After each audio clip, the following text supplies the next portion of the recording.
হঠাৎ করেই থমকে গিয়েছিল নেটিজেনদের একাংশ।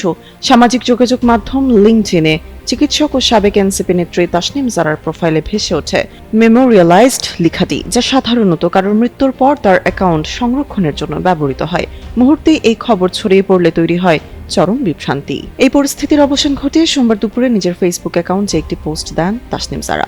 সেখানে সরাসরি জানান, কোনো যান্ত্রিক ত্রুটি বা উদ্দেশ্য প্রণোদিত কোনো বিদ্বেষমূলক রিপোর্টের কারণে তার অ্যাকাউন্টটি মৃত হিসেবে দেখানো হচ্ছিল। নন ইনভার্টার এসির দামে ঘরে আনুন বিদ্যুৎ সাশ্রয়ী ইনভার্টার এসি।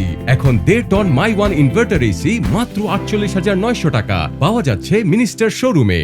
সুস্থ ও স্বাভাবিক অবস্থায় ফিরে এসে তিনি নিশ্চিত করেন তিনি বেঁচে আছেন। সমস্যাটি সমাধানে তিনি ইতোমধ্যে লিঙ্কডইন কর্তৃপক্ষের সঙ্গে যোগাযোগ করেছেন। কোনো ব্যক্তির মারা যাওয়ার পর তার ডিজিটাল স্মৃতি সংরক্ষণের জন্য সামাজিক যোগাযোগ মাধ্যমগুলো অ্যাকাউন্টটিকে বিশেষ ব্যবস্থায় রাখে। একেই বলা হয় মেমোরিয়ালাইজড। সাধারণত পরিবারের আবেদনের ভিত্তিতে এটি করা হলেও তাসনিম জারার ক্ষেত্রে ভুলবশত বা মিথ্যে তথ্যের ভিত্তিতে এই পরিস্থিতির সৃষ্টি হয়েছিল।